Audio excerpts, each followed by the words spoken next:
previous meeting was. Okay, so we're recording to the cloud, and you just heard that as Oh, that. are you Yep. frozen? Okay, so Okay. Okay, today is April 24th, and I called the meeting to order at 6:37. We did a roll call vote. Jay has that recorded, I believe. Someone does. yep, We'll get it to you. yes, And first order of business is introductions. I'll start. I'm Michelle Giarrusso. I'm from the town of Leiden, and I'm on the PVRSD school committee. okay. Chris, you want to go next? Sure. My name's Chris Hinkle. I live in Northfield, and I'm on the this subcommittee, the Draft Regional Agreement Subcommittee. Right, Jessica. You're on mute, Jess. No, she's okay now. She's all right now. But we still can't hear her. Can't hear her. No, can't hear Jay, do you have her blocked on your end? her. No.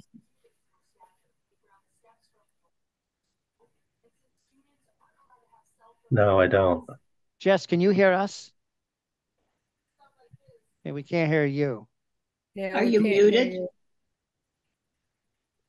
Check your mute button, either down below or on your picture. Oh, there you go. No. No. Did you connect your microphone when you signed in? You're muted, Jess. Now you're not muted. Shoot. Hmm. Well, we'll let her work on that. Matt, Yeah. why don't we go to you? Hi, I'm Matt Lord. I'm representing Montague on the subcommittee. I also sit on the select board for Montague. Thank you. Alan? Alan Genovese, chairperson of the Sixtown Regional Planning Board on the Warwick School Committee. Dorinda? Representing Montague, and I'm a Montague Finance Committee member and a Sixtown Regionalization member. Thank you. And Jane? I'm Jane Dutcher, representing Bernardston on this committee. I'm chairman of the Finance Committee and a member of a whole bunch of other committees. Good for you. And Catherine? Catherine DiMatteo. I'm on the board of the select board in Leiden and representing Leiden on this committee. And Ginger, can you? Yeah, I'm Ginger Robinson. I'm the chair of the Leiden Finance Committee, and I'm representing Leiden. Great. And Kate, do you want to say hello? No, she didn't hear me. Okay. And I'm Jay Barry from the Mars Group. And Mac? I'm Mac Reed. Okay, there we Yeah, go. and Jess is the is representing Warwick, and she is the town treasurer and tax collector. Popular positions. Okay. Okay. Welcome, everyone. Welcome. Greg did send February 29th meeting minutes, but I don't think we have a quorum of the Sixtown Regionalization. There's 1, 2, 3 of us. So I think we'll have to Michelle, can I interrupt? Shouldn't we be approving the minutes of April 3rd of this committee? Yeah, you're correct. So Michelle, the minutes that Greg have done, that's for the Sixtown Regional Planning Board. So when we have our full planning board meeting, we'll vote on those. Jay sent us the April 3rd minutes, of which I reviewed. I think we are reviewed. Yeah. And by the way, Kate did a nice job. So those are the ones we'll focus on this evening. Okay. So, can I interrupt? Do you think it would help Jessica if she signed out and signed back in? Resend. Jess, did you hear that? Yeah, we can see you take it off of mute, but it's still not going. Also check your volume on your computer. you can test your volume and turn it up, because it just may be your volume's off on your computer. All right. Sorry, Jay. That's okay. Michelle. I'm watching her struggle. Yeah. So does someone want to make a motion? So moved. Is there a second? I Second. didn't receive them, so I can't. Okay. All right. And we'll have to do a roll call vote. Can you guys hear me now? Yes. Yes. Okay. Sorry about all of that. Sorry about all of that. I'm back on. Okay, great. Okay, great. I have a question Okay, before so we we do a have roll to- call vote. Since we're not officially on the subcommittee, those of us who haven't yet been approved by the 6th town committee probably shouldn't vote on the minutes. Even Right. though we're listed as being present at, Yeah. or present or absent. No, Your and call. when the minutes are done, they'll say also present are, and then Kate will capture Right. everyone. But the April 3rd ones have to be corrected to show that also. So someone wants to make an amendment to the April 3rd minutes before they are voted?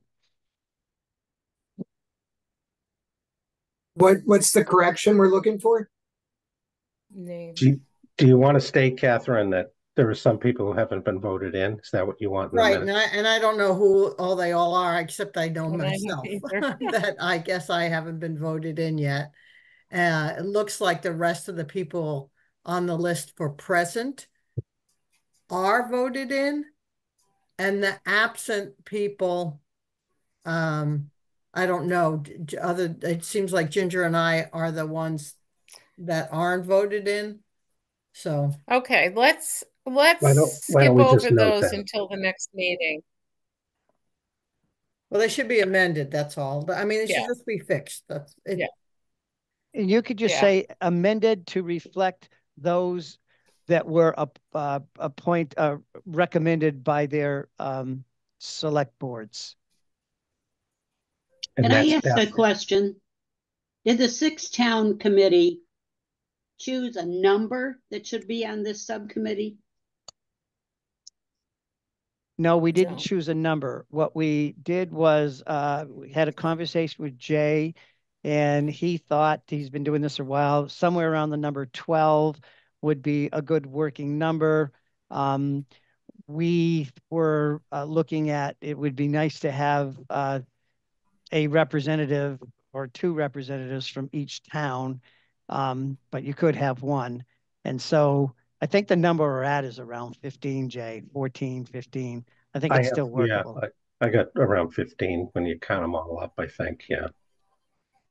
So I would move to approve the minutes with the edit.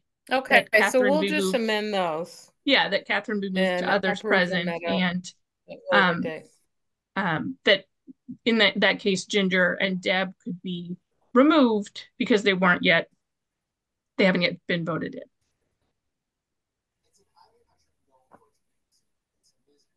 Okay. Was there a second there? Second. Okay, so Michelle, I can read names if you'd like. Sure. Jane. Abstain. Wait a minute, Jane. Dorinda. Yes. Michelle. Yes. Matt. Aye. Catherine. You're Catherine muted. wasn't, yeah, I can't vote. She can't vote. Ginger. Can't vote. She can't vote either. Chris. Yes. And Jessica. Yes. Okay.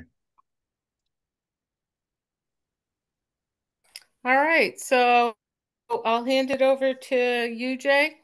Yes, thank you. Good evening again, everybody. I'm going to try to share my screen here. Hang on just a moment.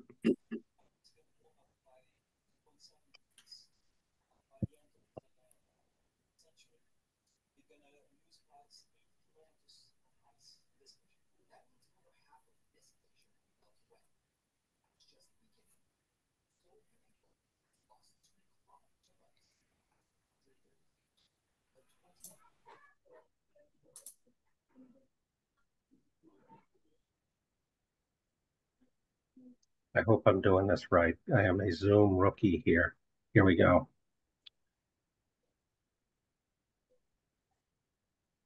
Can people see this? Yes. Yes. Excellent. Okay. So at the beginning, you've got a whole bunch of material from Mac and I. One of them was this document here, and you also have the entire HART agreement, which we're working from. So in the regular black print is unchanged HART agreement language. And then we just use track changes to begin to modify this so that it's suitable for a new 6-town district, okay? All regional agreements have an introductory paragraph like this, and then you get into the first section, which defines what kind of a regional district you are. And there are choices there, actually, believe it or not. You can be a vocational technical, you can be elementary, you can be secondary, et cetera. So you can see the title of this. I won't read that. But we did think with the title that we should, given that this is a new entity, that we should name the towns right up front. I know that they're repeated in the following paragraph, but we thought that was important. And the following paragraph does cite Chapter 71, which is the general law that authorizes all of this and basically all of the provisions about regional schools. So it names the town. Now, usually, if, let's see, fourth line down, establishing the, and Pioneer Valley is scratched out and it just says regional school district with an asterisk, okay? And that's what I meant at the last meeting by a placeholder, okay? So that's where the name would go once the planning board comes to some conclusion about that. Throughout the rest of the document, the name of the district is not repeated. And that's why that phrase in parentheses is there. Hereinafter referred to as the district, okay?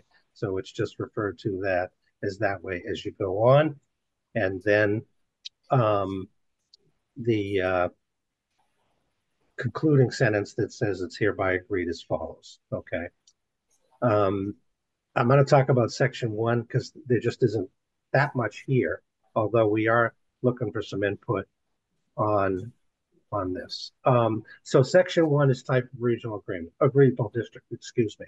So the first thing, let me get all the way through this and then we can talk about it. But the first thing is whether you want to identify yourselves as a pre-K through 12 inclusive or whether you want to be a K through 12 inclusive. And then the second item B there is just about the district committee and has the right to establish adult evening ed courses. And C is about the fact that the committee is authorized to establish vocational technical programs if they so wish. And then also in section C, we took out the language that's about special education classes because it's just not necessary. It's all governed by law and regulation, okay? And added a sentence at the end, which basically covers the agreement in the event that the general laws are amended in any way, okay? So that's where we are. And if people have questions or comments, particularly around this thing about pre-K or not, one thing I might add is that I think, and Mac can weigh in on this and help me if he would, but if you mention pre-K, if you don't mention pre-K, it doesn't mean that you can't run preschool programs, okay? But if you do mention it, it means that you may be obligated for transportation of all pre-K kids, not just those whose ed plans are specified for transportation. So it isn't, if you leave pre-K out, it doesn't mean that you can't offer preschool programs, as your schools probably do already. Okay. Mac, do you want to add anything to that? Yeah, and just so everybody knows, if a student has an educational plan, the district is required to transport that student to a pre-kindergarten program. And all kindergarten pre-kindergarten programs have to be 50% have to be typical students, and the other 50% can be those students that have educational plans. So we are doing a little investigating on this, but we believe that if you put the PK in there, that your district may be responsible for transporting not only those students who have educational plans, but all students who have to be there to represent 50% of the typical population. So again, as Jay said, that doesn't mean you can't have it, and you have to have some typical kids in your program, but it's a question of paying for the transportation. Okay, so we got some questions. I think you might have been first, Alan. Can't hear you. You're on mute. There, just two quick things. One of them is just for informational, if you could tell us, does Pioneer and Gil Montague presently are organized as a pre-K through 12 district? So that's just wondering where they are at that point. And I would be leaning toward not having that obligation, because there are also things like half-day kindergartens, full-day kindergartens, people tuitioning if they want to have that. So I think it gives us flexibility not to have that in there and be a kindergarten through 12 district, and then the school committee has the option, depending on how the landscape looks, to run programs if they choose. Okay, thank you, Dorinda. So in Gil Montague, we have free preschool, which so I was just sort of concerned if it were removed, how would we communicate to people that doesn't mean preschool goes away? But then also I was wondering, like, if we have a system where, you know, most people were low income, so they were only a few people were paying anyway, so they just went out of the pay system and sort of rolled that into the rest of the budget. So there's free preschool for a limited amount of spots. I'm just, then does that become inequitable in a larger district? Like, can you have one school that's free? Otherwise, we have to sort of universally have preschool. So I hadn't even thought of this, but it seems like this is sort of this one's a big deal. Yeah, so just as a follow-up, is the free preschool serve all preschool kids, or is it, because I thought I heard you say there's for available spots? Yeah, it's for available spots. So if you have an IEP, you get in automatically. And then I think it's like siblings next, and then if there's spots available. Yeah, for the peer partners. Okay. Yeah. I don't. So let's see. Catherine has a question. I just wanted to add that Pioneer has their district agreement is pre-K through 12. Okay. Thank you. Any other comments? You can see that the HART agreement originally was pre-K through 12, excuse me. Ginger here, I have a question. Are there any funding implications, grant availability, state funding, formula, state Chapter 70 formula implications, anything like that? You mean one way or not? Between the two choices, I guess I'm thinking probably grants, maybe mostly. I don't know. I'm just wondering. Yeah, I don't think there are grant implications for this. I think it's more, I think Max stated it pretty well. It's just this cautionary note about being responsible for transportation. Hey, if I could add something here. This may have changed in the last couple of years, but as far as I know, the district has two options. If it charges those typical students for some kind of tuition, it cannot receive anything from the state. If it does not charge anything for the students, for typical students, then there is some money available from the state. There's a formula there, which does not pay 100% of the cost of that, but there is some money involved. So if, for example, there are a lot of low-income students in that program, as you said, the district may be better off taking the money from the state and not charging any of the students. I think we need some more information on this. Yeah, I agree. Because when we say your statement just now, does that include those who have an ed plan? They would be free, I presume. Yes. Does that preclude getting any money from the state to help with their education if we're charging the other? Yes, you wouldn't be getting those on special education because you would be getting reimbursement in some other source for special education. We're just talking about the typical students. But the special ed students have priority up to 50%. Correct. Beyond 50%, do they still have priority? Beyond 50%, there is usually a lottery system with, as I think it was Dorinda stated, sometimes siblings have some advantages in terms of being selected. But my child is going to make it 60%. Does that mean he automatically gets in, or he has to go in the lottery? It's hard to know. Is he a peer partner or is he on the ed plan? He's on the ed plan. Yeah, well, he's going to get a spot. Even though the 50% is already filled? Well, that's something that I think the sped director would have to answer. I can't give you a yes or no on that, but it would seem to me that there's a strong case for it. And regardless of whether we say pre-K or K, we're still obligated to have a pre-K for those with an ed plan. Yes, you are. That's well said. Yep. Yeah. Okay. So do you want to bypass that question? Matt, you had a question. I do. So this is for Mac in regards to the transportation issue.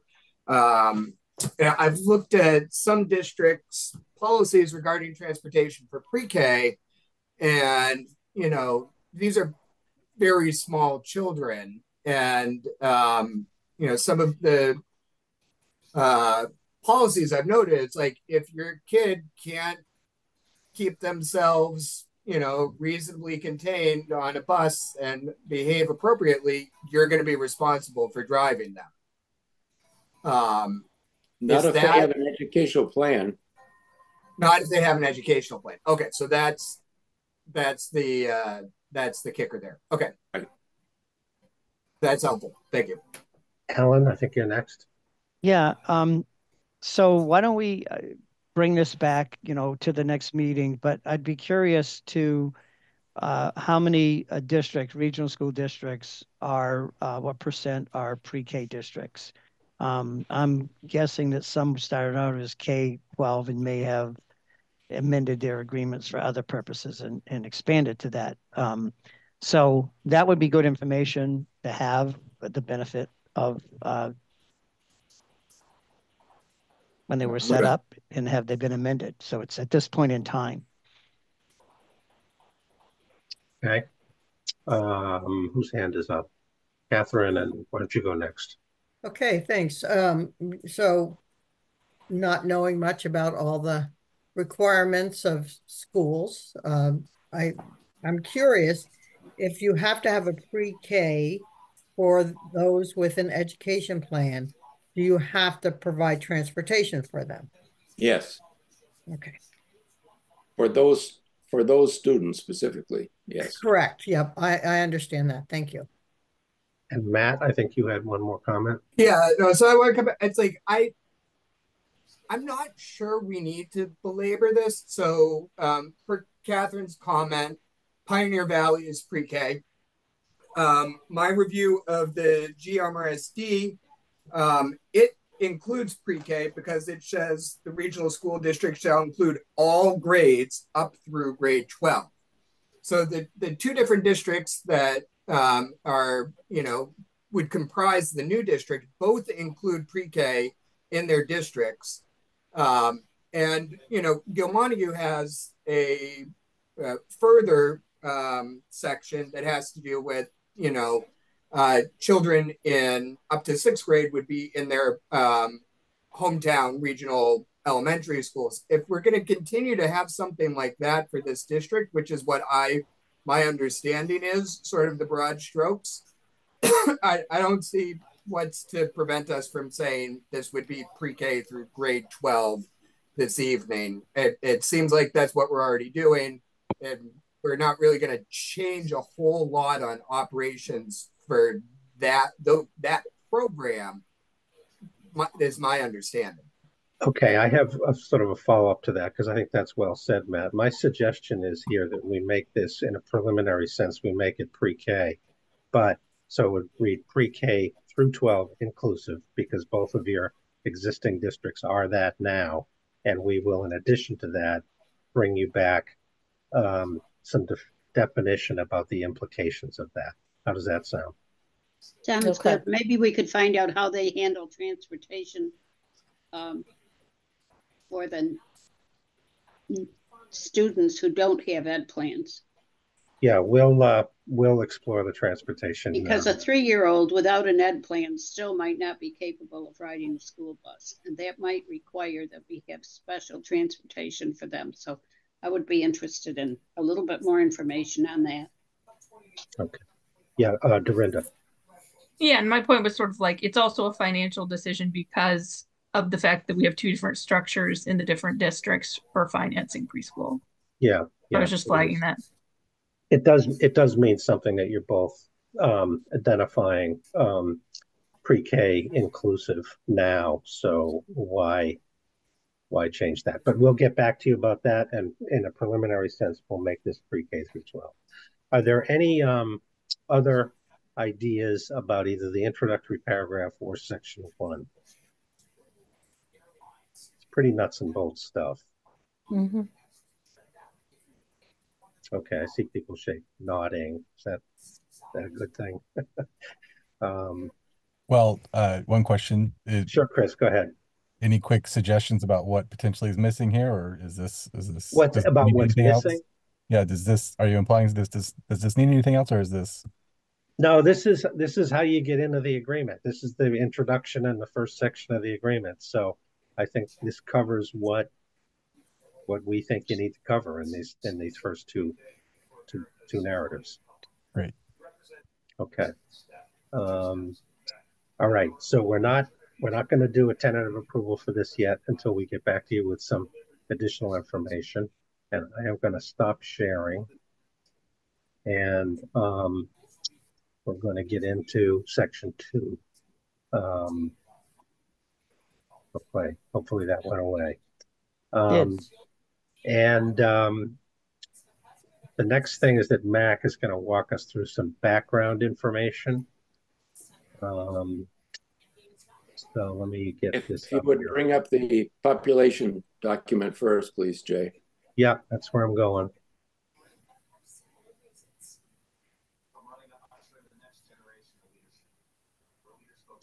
Let's see if I can manage this. So now Jay has sent you this, so you may have this in front of you.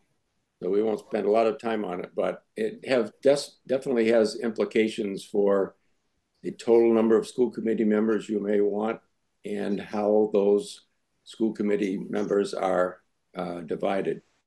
And we purposely put the percentages in there. Can you scroll up there a little, please?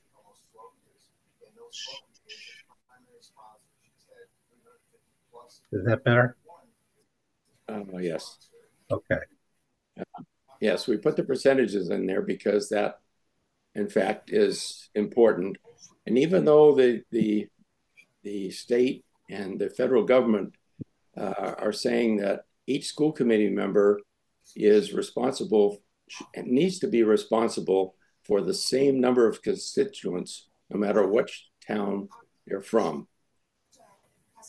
So, for example, let's say each of your 6 towns each had 1,000, population was 1,000, and you decided you want 10 members or 12 members on your school committee.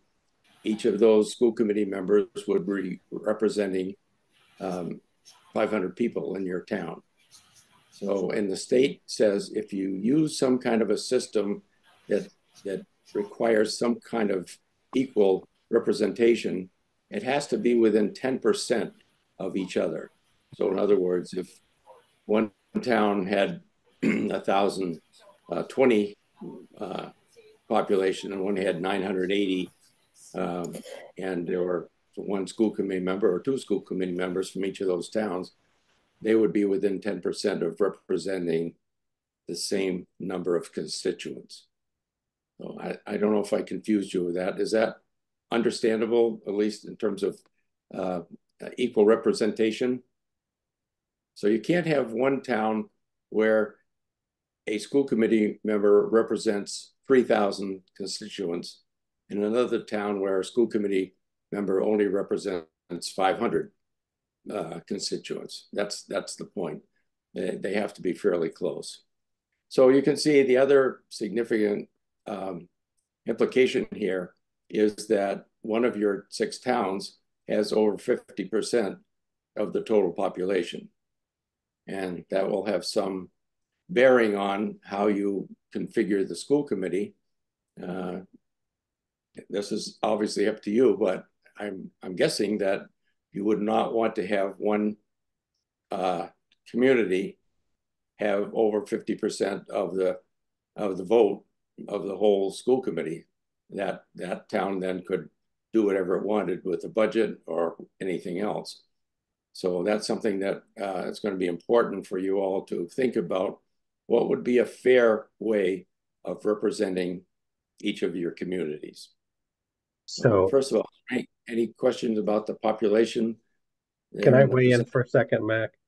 Yeah. The other side of this is that, and you touched on this, is that it is also financial. So it's about representation, but it's also about costs and cost sharing. So on one hand, you don't want a large town to dominate voting, but on the other hand, a large town is going to be paying a lot on the total cost of the district. So there's a balancing point that needs to be considered. And Alan, why don't you go first? Yeah, so this can be difficult when you have different numbers and equal numbers, because then you sit like I did at Mohawk with a calculator, multiplying it by the percentage to see if something passes or not. I didn't know, Mac or Jay, if you were going to phase into, you could have equal numbers, if that's still possible, on the committee. Let's say, well, I'll make up 3 for each town for now, but let's say 2, or let's say 3, with an at-large election for, and this is where I'm a little hazy, so you help me out, for either all of the seats where, or one person on the ballot is elected in their town, but it's an at-large election in the other towns. So Sure. Can you talk about that a little bit? Yeah, that is actually the next slide we're going to get into. Oh, Mac, sorry. That's okay. That's fine. No worries. Yes, good. Yes, next slide, Jay. Okay. Can I just ask, clarifying real quick, what was the boundary number for the equal representation? A school committee member cannot represent more or less than 10% of any other school committee member. 10% of constituents. Right.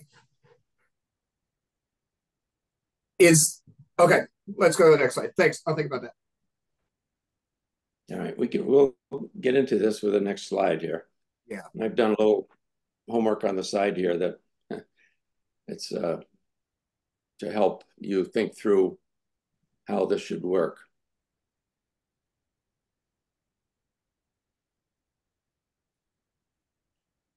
Okay, you've all seen this as well, and I'd like to go through each one of these.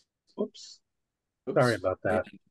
Make sure everyone understands the implications of each one of the 5 ways you can elect school committee members.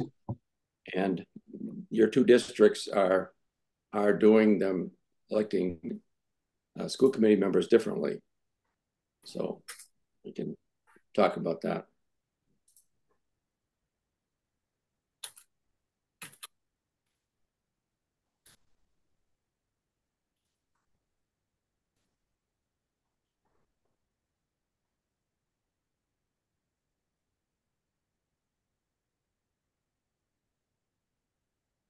Okay.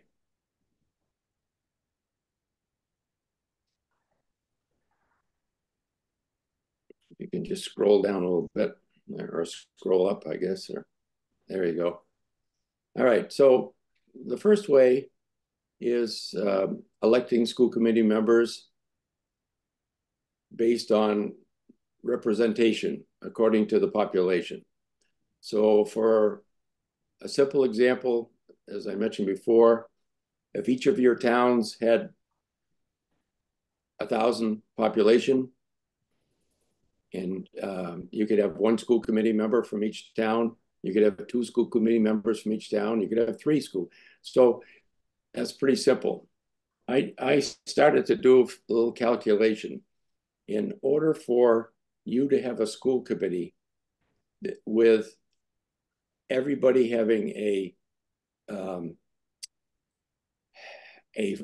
not a proportional vote, your school committee, I think, would have to be close to 100. Oh, come on. I think it would be very difficult for you to do the or you could do the calculations, obviously, but to make your towns with such disparate populations fit, number one, would be very, very difficult, I think. So I think it would be closer to 20, wouldn't it? Couldn't you do it with 20? I don't think you could if with full. I mean, maybe you could. I looked at it. I didn't see how you could do that and have each member of the school committee have a full vote. Do you think that's possible? I think so. I think you work off of Warwick and Leyden are around 5%, they're 1 vote, and then you move up from there. And so Montague at 50% would be 10. You have 20 people, you sort of carve it up in there. But 20 people is still a big committee and probably not what we would want. Right. Well, that's it would have to be a very big committee, I guess. And we can go back and look at that, and I would be happy to look at that specific number later and get back to you. Yeah, I think it would be. Can I make a comment? The tech school is a good example to look at. They have 18 towns. Each town, except for Montague and Greenfield, has 1 representative. Montague, I believe, has 2, and Greenfield, I believe, has 3. And you'll see that when we get to I don't know. The next. Yeah, that's Jane. That's one of the options that Mac's going to get to. Right. Okay. So let's look at number 2. Electing members with district-wide elections to be held at the biennial state elections. So if you choose to have district-wide elections, and I'll talk about that in a minute, you have to have the elections only every other year at the state elections. So you cannot do it at your regular town elections. And so what would happen is, let's say there are 20 people from all your 6 towns who are running for the school committee, different number from each town. All 20 of those people will be on a ballot in alphabetical order, and everybody in all 6 towns would get to vote on those. And if you decided you wanted 11 school committee members, the top 11 vote getters would be on your school committee. The issue with that is all those 11 people could come from 1 town, for example, or 8 of them out of 11 could come, or any number could come from the same town. And whereas you have one of your communities having 50% basically of the total population, it would be very easy for that town to get the majority of the members on the school committee. So before we talk too much about that, let's look at number 3, because it's similar but different. This is also the 20 people would, number 3, would be listed in alphabetical order on a single ballot on the biennial state elections. But your committee can recommend the regional agreement to say, and this is somewhat what Alan was saying, of how many members you would like from each town. So if you say that, let's say, just an easy example, that one of your towns is going to get 3 members and the other 5 are going to get 1 member. So they look at the votes of the 20 people that voted, and the top vote getter from Leiden would be on the school committee. The top vote getter from Montague, the top 3 might be from Montague, and they would get elected. So that way you can control how many people from each community would get elected to the school committee. So that's certainly a lot more fair than number 2, where there's no restriction on how many can be from each community. So let's think about what questions do you have on those 2 options first. I guess my question is just a quick one. A lot of our towns don't have, we don't have a vote every November. So is it a, can we time them so that it's when we'd be voting already? I guess we don't make more work for the town clerks who would be mad. No, yeah, you have to do it in November at the state election, which does happen every other year. Okay, so so like when we're voting on a senator or something. Right. Yeah. Did you imply that the whole school committee would be replaced every 2 years? No, there'd be a sequence that's spelled out in the agreement. Okay, thank you. That introduces how many people in a given year. You stagger the terms basically, so that I just didn't hear that in this discussion. Yeah, that's sort of another step in this process. This is really about how do you get people to the table, and then the next, there's a little more to it in terms of how many get elected when and so forth. And Chris, I think you're next. So generally, like at Pioneer Valley, if you vote every other year, most school committee members would have a 4-year term. And so we would phase that in, obviously. And so half of them would have 2-year terms to begin with. And then the next 2 years, it would be a 4-year term. And then it would continue to be 4-year terms after that. Okay. Any other questions on 2 and 3? Yeah, Chris had a question. Sorry, I have a question about the list. Sorry if that's going back. But this list that we're reviewing here, is this the statutory regulation, the thing that we have to follow or make up our own approved methodology for this, or we have to use one of these 5? Okay, this is not one. This is where there's examples where we could propose something and get it approved. It has to be one of these 5. Right. That's correct. Yeah, this is basically right from the statute. Well, I would like to just say that there has been a little bit of churning in the PVRSD district on the way we're doing it now. Some people are happy with it and others are not. Because over the years, school committee members have said they don't just represent the town that they come from, they represent all the towns. And then if the finance committee or select board recommends or asks the representatives from their town to answer some questions, there has been some, I'll call churning, that, well, I represent all the towns. I don't just represent Leiden, for example. So I'm not so sure number 3 does work all the time. Well, I thought the objections that I'm hearing. Oh, number 2, I'm sorry. Yeah. Number 2. The objections that I'm hearing. I'm sorry, Jane. The objections that I'm hearing from people is that they shouldn't be district-wide elections. That it should just be your own town that votes you know, Bernardston should vote for the Bernardston representatives, and they shouldn't have to be on the ballots in the other towns. And, you know, for any town in the district, that would be true. Because, and the arguments are that maybe your townspeople do not want to elect you, but the other 3 towns, or 2 towns now, don't know you, so they vote for you and you get in by those other towns, not the town you live in. Yes, that too. Yep.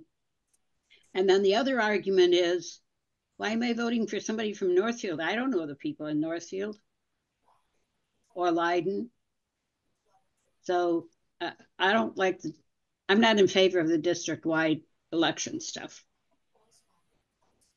Okay, any other questions or comments on the number 2 and 3? I don't see anything. Okay. And actually, as I go to 4, so can Alan, you? I mean, number 5. That was. Oh, okay. We'll get there. Sorry. We'll get there. Yeah. Okay.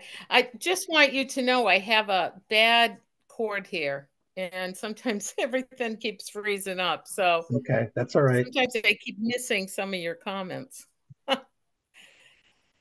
Alan mentioned about whether or not you could have so many that are elected system-wide, and a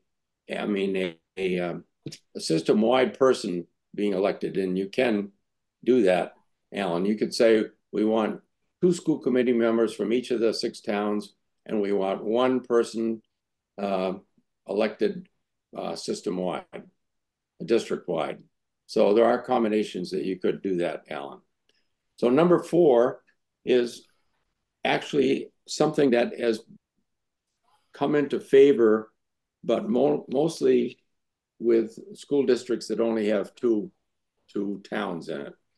And that is weighting the votes. And I did a little calculations here about how you do this. What we've found in working with other communities, no community wants to have less than 1 vote. So for example, that Warwick and Leiden are obviously the 2 smallest communities. And it's conceivable that you could work out a system if you didn't want too many school committee members, where each of them would have a half a vote, for example. And certainly we can do that. You can do that. Our experience is that no town wants to feel like their school committee member has a half a vote. So given that, I figured out what you might do if you had 11 members or 13 members, for example, with a total of 11 votes. So Warwick, if it had I'm sorry, look at my notes here. 5, yes. So this would be an example of Warwick having a half a vote, Leiden having half a vote, Gill having 1 vote, Bernardston would have 2 people each having a 0.7 vote. Northfield would have 2 people each having 1 vote, and Montague would have 6 people each with having 1 vote. That, I think, is the smallest way that you could have only 13 members on your school committee. But again, that gives Warwick and Leiden only half a vote. In order to give them a full vote, obviously you have to double all the other votes, and you would go from 13 to, I guess, 21 school committee members. So that's a possibility. But again, in this example of number 4, this is when the state would require each school committee member to represent within 10% of every other school committee member. So what happens when there's a school committee, when one of those members is absent from the vote? Just like same thing that happens anytime. What happens right now. Yep. So my percentage is 0.7. So if I don't go, that's 0.7 that never can get recorded in the voting. That's right. Just like anybody else that's absent in any other format. Your vote, if you're absent, your vote's not recorded. So it's not Bernardson's 1.4. Well, if one of them were absent, then Bernardston would get a 0.7 vote on any issue, for example. But Chris, you have a question. Just clarifying that the way, when you say weighing to according to the population, that's a linear relationship. It's not, there's no curve that could be applied that's more applicable, because a linear relationship to populations, this kind of the same problem as the other one here. It's just expressed differently. Yeah, it's within Mac can weigh in on this too, but it's basically it's proportional. So it's just how many constituents are you representing, and there can be a 10% wiggle room, if I can put it that way. And it doesn't get, that's the calculation that the Department of Education would check if you went with a weighted voting system. I guess the other thing I'd add is that it can work quite well. Sometimes there are disadvantages and advantages to each one of these. And one of the things it does with the weighted system does is it gets small towns a person at the table. And yes, their vote might be 0.3 or 0.6, but their voice is there and their opinions are there. So sometimes with smaller towns and smaller districts, it works pretty well. That's a good point, Jay. Another point is it is fair. Obviously, based on your population, you get represented according to your population. A third point is that this means that some period of time, every 5 years or every 10 years at least with the federal census, this would have to be recalculated. So it's possible in 10 years if, say, Leiden doubles its number of people in the town, they would have to get double the vote that they were getting the previous 10 years. So that has to be checked at least every 10 years and recalculated to make sure it's still fair. Alan, go ahead. Yeah, the one of the odd things, I mean, there are pluses and minuses to all of these, but one of the odd things is this one is you can have a majority of people voting for something and it fails, or vice versa. Yeah, right. And that's always a really an anomaly. People are watching saying, wait a minute, you had X number of people that's clearly should have passed, but it failed. So that's just, an odd anomaly that comes with this. The other thing I just want to back to, I guess, understand a little bit more, Mac, is did I hear you say that, and I'll make up the numbers, that you could have 2 people from each community and be elected in that community, and there would have to be maybe 3 people that are they're at large elections, so the 6 towns would vote on those 3, and that's an alternative that's possible, or did I misunderstand that?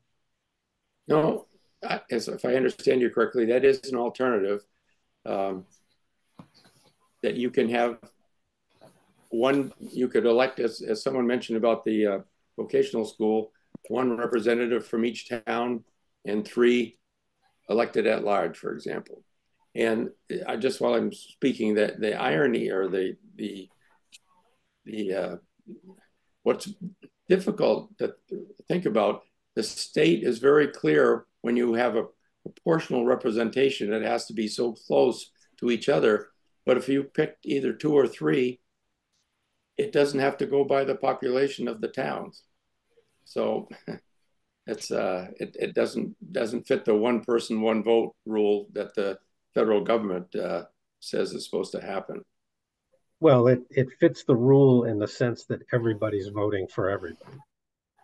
That's kind of the concept behind it. But you're right, Mac. It doesn't on its surface, you don't see the relationship between constituents and representatives. Right. I think. Did you have a follow-up, Alan? Well, I was just trying to think this through a little bit, and I'm making up numbers. So that could mean that Montague being the larger town, and maybe it's more fair, but so if they elected 2, that's 2N. If there were 3 that were at large elections, let's say that they carried the day on that, they'd have 5 members out of 13. And so given the size of the town, the budget and everything else, maybe that is fair. But I was just trying to do, how that might work. Of course, that doesn't guarantee in a large election they all come from Montague, because of their positions and on different issues. They hopefully all the towns are paying attention and voting accordingly. So that was just my follow-up thinking. Yeah, no, it's a good comment. Yeah. I would like to add to that, Alan. We will get to this when we start talking about the money issues and voting. But let's say that Montague did have more than 50% of the vote of the committee. A number of agreements that we worked with require that at least 4 other communities, say in your example, or 3 other communities have to vote for something in order for something to pass. It could be a budgetary thing. It could be something else. So there's a safeguard that one community could not just do whatever it wanted. Is that understandable? What I mentioned? Yep. Yeah. As long as it doesn't run against statute, you can do that. Yeah. Jane, did you have a comment? Yeah, I was just wondering what's encompassed in the population. Is that 18 and older? Say that again, please. Is that when we're talking about proportional to the population? Yeah, the federal census, and I'm not an expert about this, but the federal census, I believe, counts everybody. I concur with that. Yes. So we're talking about age 0 to 110. You bet. 2-week-old kiddo, he's in there. Okay. I'll just throw in a little sort of humorous example.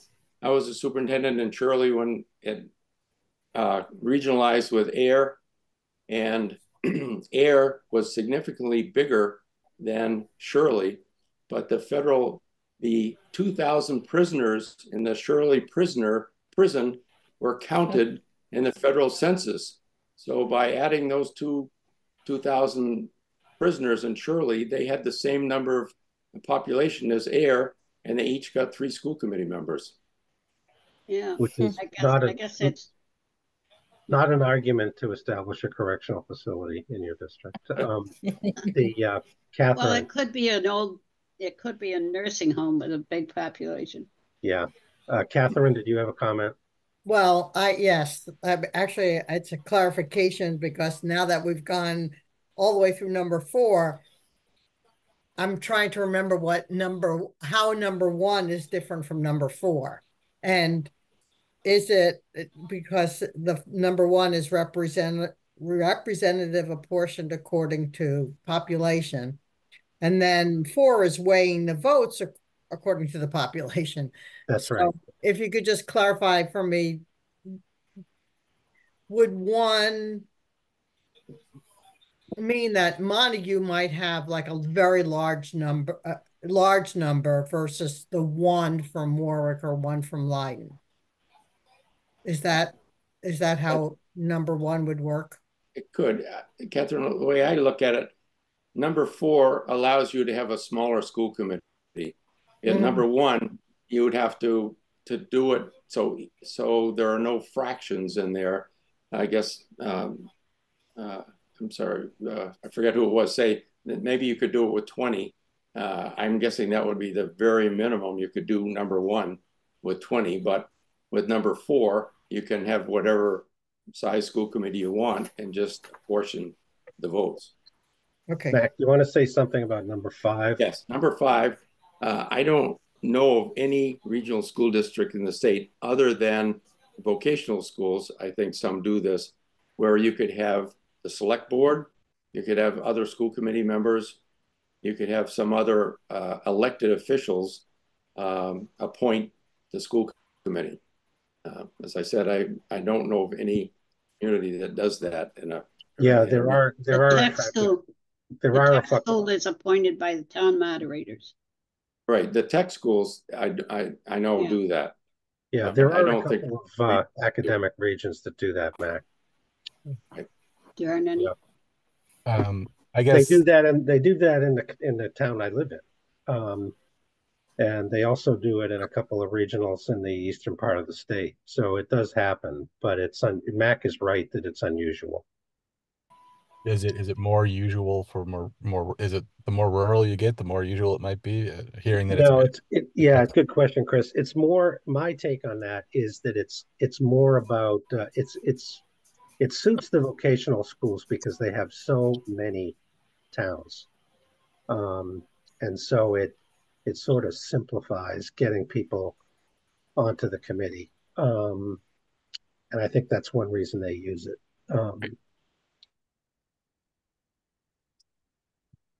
So are you all ready for a quiz on this now? Do we have to pass? No, and that's something you can think about, and next time we can go over any part of it that you want and try to clarify things. Okay. So would it make sense? Let me, I'm trying to find my hand. there it is. Sorry. So I was going to share one more thing. Yeah. Hi, Alan. Hi. I'm curious, given I know you've studied our area for quite a while and the different studies that you've done and some of the politics and so forth. I'm hearing you say you don't think one could work. I'm curious which ones you would think would be eliminated and which ones we should be thinking hard about. Well, you know, I in a way I don't want to answer the question because I want you people to come up with that. But you know, I think I think 5 is tough where you just appoint, the select board appoints people. And again, when voc techs do this, it's usually one person. I worked with a voc tech on the South Shore, and they only had a committee, I think, of 7 people, or maybe even less than that. And so it was really just appointing one person per town, and it worked pretty well. So 5 is perhaps not likely. Mac did a nice job of explaining how number 1 is numerous in terms of the representatives, and I think the rest of them are open.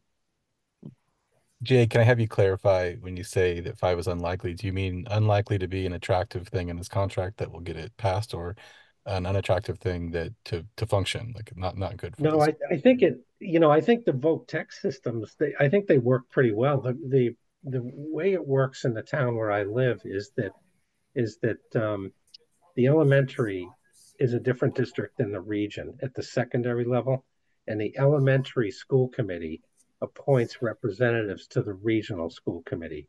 There isn't an election. Okay. So things like that can work pretty well. People get used to it. And it also, that particular example, people are fluent, if I can put it that way, in terms of school matters and finance and policy. So it puts experienced people on the committee. And Jay, those people have already been elected by yes, they have. That's right. So because that's part of the provision is that they have to be appointed by elected people. So sometimes it might be a mayor, it might be a city council, it could be a school committee. That's right. So yeah, it's the only other thought I have, Chris, is that to what extent does the democratic way of defining this appeal to the communities, and that one, and this appointment thing is a little bit less. I'm reminded a little bit of just like representational town meetings, just kind of more locally. There are different ways to represent the population that you have to do for efficiency. Montague has a representational town meeting versus the other towns are all in person. And what we are talking about, I think, is trying to keep the absolute number of the school board to a reasonable number, but still represent democracy. Yeah, so that's a good point and a good reason why I shouldn't have answered Alan's question. So, you should keep them all open, really. And if 5 seems to be a viable option, then so be it. Talk about it and work it through. Absolutely. Good point. So we can review this next week, right, Jay? And see Oh, what yeah. So, but first, let's get to Catherine here. No, I just was gonna we're just gonna throw my thought into the ring.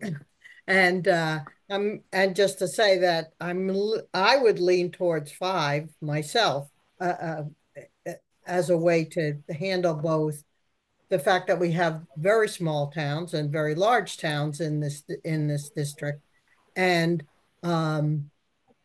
without then creating a very giant school school committee. I also like that combination suggestion of so many from each town and then district wide at large. So that's the direction I'm leaning in. I'll let my mind, muddle over that until we meet again, and I don't vote anyway. Today, good thing. Right. So, Catherine, even if you use number 5, your group here would have to decide how many members you would like from each town, right? That's right. Yeah. Yeah, understood. I would like to chime in as the school committee member. When we lost 3 members from Warwick and there were still vacancies, I'm on so many subcommittees that it's hard to keep up. So if you're going to have a large district with a minimal amount of people, people aren't going to be able to be on all these subcommittees. I'm like on 3 or 4 subcommittees right now. And I think people aren't going to run for school committee because of all that work. You could be out every night at a meeting. Yeah, it is, the difficulty of finding people. It has cycles, and in lots of districts, it's hard to find people. I'm going to show one other thing here. Can people see this? I hope. Mm-hmm. Yes. Okay, so this is, without any changes at all, this is section 2 from the HART document. Okay, so we're not going to really do anything with this tonight. I just wanted to show you that this is where your thinking on this topic would go. So the powers and duties section, there's a quorum section, what the committee can do according to Chapter 71, and then how they organize with a chair and a vice chair, a treasurer, secretary, etc. And then it gets into the elections, which is part and parcel of what we're discussing. Interestingly, they have term limits here in the HART document, which I thought was kind of interesting. And then the business of how you fill vacancies. So those are some of the categories that go in this. And I guess the other thing that I would mention is that this is a lot to decide, but be assured this is one of the key parts. This is one of the hard parts, the governance section. So we can take as much time as we need to come to consensus on it. And that's what our May meeting will be devoted to, is reviewing the documents we showed you tonight, and then getting into narrowing down some options and having some debate and conversation about what makes sense. Mac, do you have, the other thing I was going to mention, when we get to consensus about section 2, then we'll show that to you and ask for a tentative approval. With a new district, one of the things you're going to need is a transition school committee. Okay. So if all of this comes to fruition, it passes, the voters pass it, and so forth and so on, and it becomes an operational thing. The first thing that happens is that the two districts, Pioneer and Gil-Montague, will still continue to function. And there'll be another school committee, which will work on all of the things that have to happen for the doors to open in the new school district. Okay. We're not going to complicate the composition of the transition school committee with this section. We're going to deal with just section 2 and the permanent governance language. And then we're going to deal with the transitional language at the end. It's one of the going to be the last things we do. Okay. But I just wanted you to know that there's losing my voice. There's two pieces to this. Okay. And I was going to add, Jay, that next time during this month, when you think about looking at section 2, and Jay mentioned that the term limits is a pretty unusual thing. And then maybe next time, Michelle or Alan, you can mention why that was in the Hart Committee and why or why not that need should be considered in this going forward. Okay. So I guess with that, I would turn this back to Michelle. I think we've just got closing matters to deal with here. And our next meeting is May 22. May 22, right. Okay. I just wanted to clarify that. I like that Greg sent out the meeting dates. Okay. Are there any more questions or anything you want to ask of this committee? I have a question. Any other business? Yes, Jane. Jay, can you send me all the documents you sent everybody else, because something happened with my email. I never got anything. Wow, really? Yeah. I did not get a bounce back on any of that, but I'll send it again. Okay. It's JDutcher55 at Hotmail. I got your thing today. So whatever you used today was fine. Okay, I'll send it out, Jane. Thank you. You're welcome. Oh, and wait a minute. I am not here on May 22nd. So Chris, you'll have to run the meeting for me. Excellent. All right.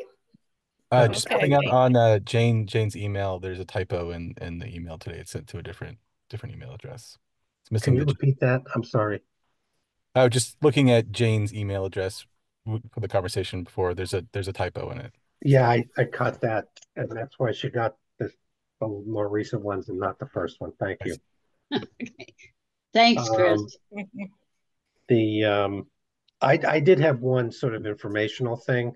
Our recording minute taker, Kate Belsky, is here, and I just want to explain that the minutes that I did send out with the packet are pretty detailed, and I wanted to let you know that we're going to work on something that's a little bit more efficient and a little bit more in summary form for the next minutes and the ones going forward, because we're looking for a more efficient way to get these done and still be clear about what happened at the meeting. Okay. Okay. That's all I have. All right. Thank you. Thank you, Mac. Is there a motion to adjourn? So moved. So moved. Second. Okay. The next meeting date is when? Just to say it publicly for the people that watch. I just lost you again. I'm so sorry. I have to get a new. May 22nd. May 22nd. Okay. So you need a roll call vote to adjourn the meeting? We do. Alan Genovese, yes. Dorena Phillip, yes. Yes. Chris Hinckley, yes. Matt Lord, yes. Ginger Robinson, yes. Jess, I think we heard you. Yep. Sounds like it's unanimous. Yep. Yeah. Yeah, I think it is. All right. Good night. Good evening, everybody. Thank you, Jay. Thank Thank you, you. Mac. Good evening. Thank you. Thank you, everyone.